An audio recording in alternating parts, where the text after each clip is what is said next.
So a great way I found to break the ice, starting university, especially as a mature student, where it'd been 8 years since I'd been in academia, was to get involved with societies. So I joined the poker society and the badminton society, the video game society later on.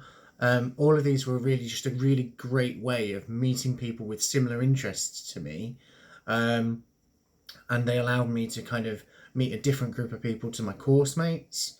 So I could talk about different things. So, as I say, I joined badminton. I'm a huge fan of badminton. So I could talk to the badminton guys about what was happening in the world of pro badminton.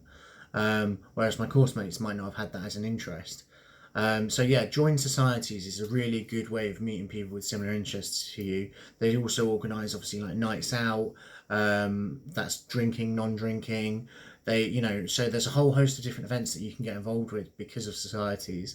So I would definitely recommend societies as a great way to just kind of break the ice. Just get involved, and you'll meet people that way. Um, but also don't be afraid to, for lack of a better term, open your mouth and just talk to people, um, because when you're there, it's all well and good turning up, but if you're not getting stuck in, you're not going to get the most out of it that you possibly could.